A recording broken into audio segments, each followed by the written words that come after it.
Think about the last time you posted something online because you were upset, or you were moved, or you were genuinely frightened about something you thought other people needed to hear. You probably felt something when you hit send. We all do. A kind of release. Maybe a sense that you'd finally said the true thing, the real thing that had to be said. That the emotion in your words would travel through the screen and land in someone else the same way it was sitting in you. Well, sorry to tell you, but here's what the research now tells us actually happens. The people who already agree with you felt seen. The people who disagree with you wrote you off faster than if you'd said nothing emotional at all. And the people in the middle, the ones in between, the ones you actually need, their sincerity alarm quietly fired. And the content got filed under probably not trustworthy.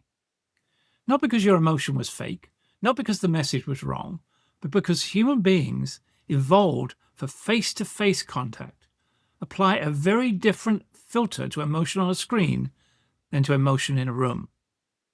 And that filter doesn't care how sincere you are. It only cares about what performed sincerity looks like. So today, Cole and I are going to get into the neuroscience of why emotional expression and emotional persuasion are not the same thing, and what that means for how you communicate when it actually matters. Welcome to Neuroscience Digest, powered by my BrainWise coach. I'm Cole Bastian. And I'm Phil Dixon. And in this digest, we are looking at a 2026 study out of Cornell. 6 experiments, more than 6,000 participants, testing whether emotional posts on social media actually persuade people. The short answer is no. The more interesting answer is why, and what the brain is actually doing when it watches someone express emotion on a screen.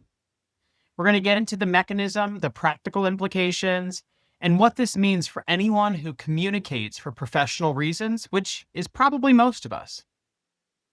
And a quick plug, if this show helps you think differently about how your brain works, please leave us a 5-star rating and review wherever you get your podcasts, and also like, comment, share, and subscribe on all of our social platforms. You can find us everywhere at My BrainWise Coach. So Phil, let me set the study up, and then I want you to take the mechanism. Andrews, Olson, and Krupnikov at Cornell published this in 2026 as part of the Cambridge Elements in Politics and Communication series. 6 pre-registered experiments, more than 6,400 participants. They tested emotional posts across 3 formats: simulated news reports, text messages, and TikTok-style video, all on the topic of climate change. And here, posts that displayed emotion, fear, sadness, visible distress were rated as less authentic and less appropriate than neutral posts, even when the viewer was politically aligned with the poster and agreed with the message. The emotion didn't increase concern about the issue, it only decreased trust in the person expressing it. Which is sort of counterintuitive. And what I might add is 6,400 people. That's a lot of participants. But the format mattered significantly. TikTok-style videos showing a face in emotional distress produced the highest skepticism response of all. Text-only emotional content performed better than video, but still underperformed neutral framing for persuasion. The visible face seems to be the key amplifier. When the audience can see the emotional display, then sincerity alarm fires most strongly. The researchers made a distinction I want to spend a moment on because I think it is the practical crux of the entire study. There is a difference between making your audience emotional about something and expressing your own emotion to them.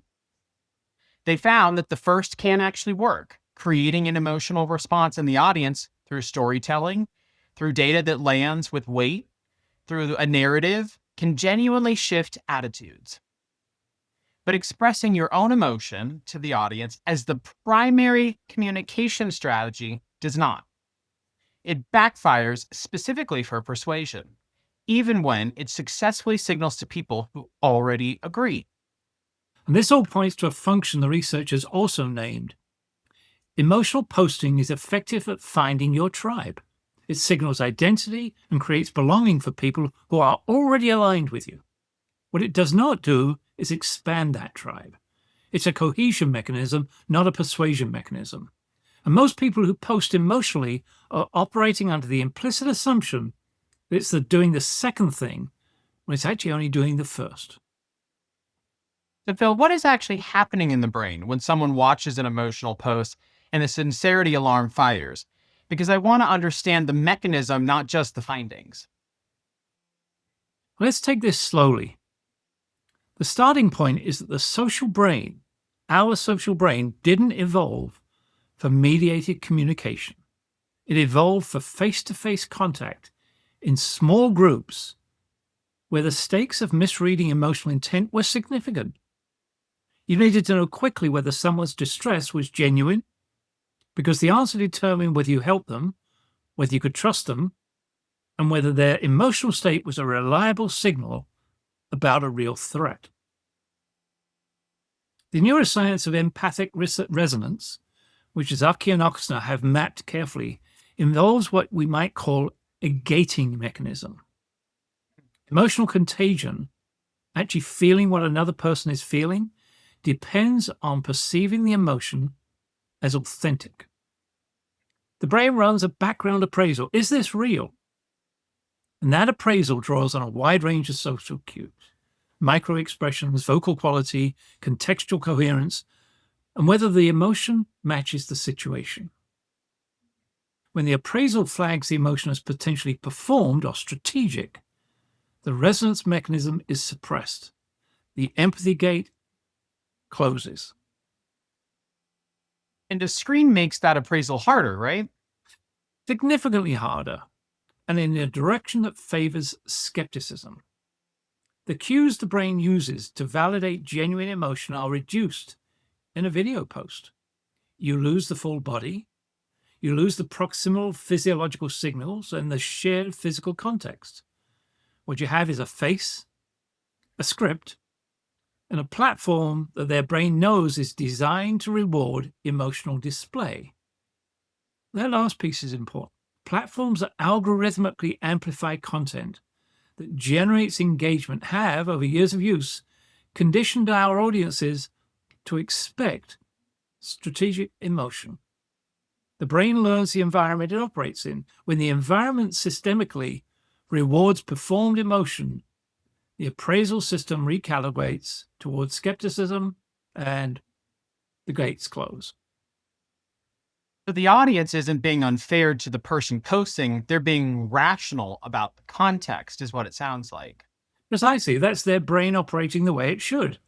The skepticism is an appropriate response to the genuine statistical reality of the platform. Most emotionally expressive content on high engagement platforms has been optimized for the engagement, not for the truth. And the Brady research on moral emotional language spreading faster online adds something here. The content that travels farthest on social platforms is often the content with the highest emotional intensity, which means the audience has been exposed to enormous volumes of high-intensity emotional content, much of which was manufactured or amplified for engagement purposes. And this is an exposure history that calibrates towards cynicism. That's exactly right. The sincerity alarm, which we talked about earlier, is not just paranoia. It's a well-trained classifier operating on a reliable pattern of what it's seen over the recent past. So let me bring this into the practical domain, Phil, because the implications are different depending on who you are and what you're possibly trying to do. For leaders, this matters in a very specific way. The instinct to communicate authentically by expressing how you feel about a different situation, a layoff, a reorg, a failure is a reasonable instinct. But the medium matters. In a room, genuine emotion from a leader can build trust and model psychological safety. In a LinkedIn post or company-wide email, the same emotional expression is likely to trigger the sincerity alarm in a significant portion of your audience. This distinction the researchers drew between making your audience feel something versus expressing what you feel is the operational gap we're talking about here. If you want to communicate the weight of a difficult decision, the most effective approach is usually a narrative that creates the emotional experience in the reader, not a display of your own distress about it. Story, specific detail, and the acknowledgement of concrete stakes do that work better than visible emotion from the communicator. For anyone doing this for a professional context, the finding about text versus video is relevant here.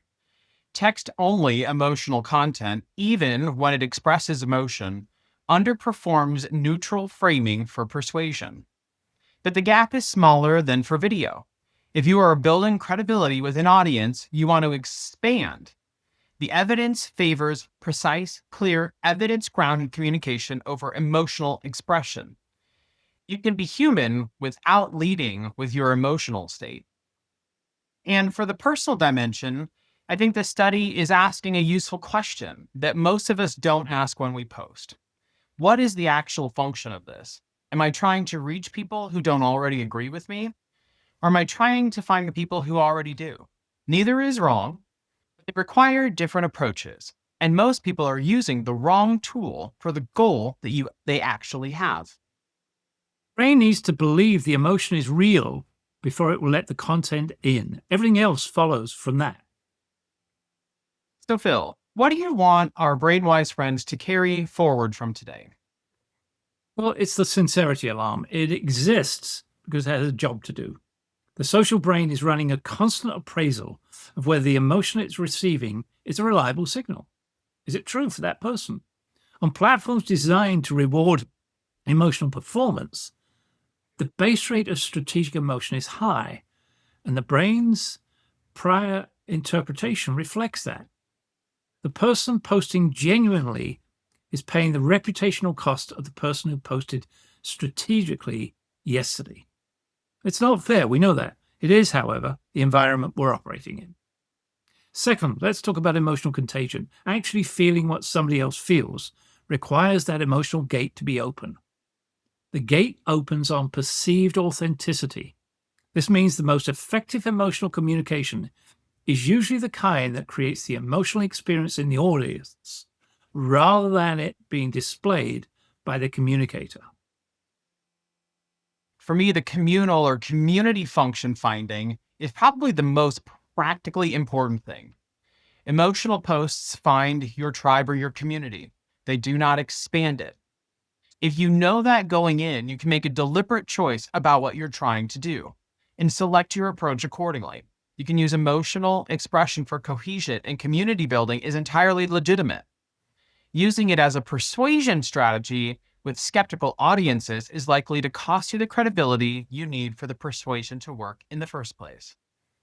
So thank you for spending time with us today, our BrainWise friends. And until next time, stay curious, stay compassionate, and always stay BrainWise. Right.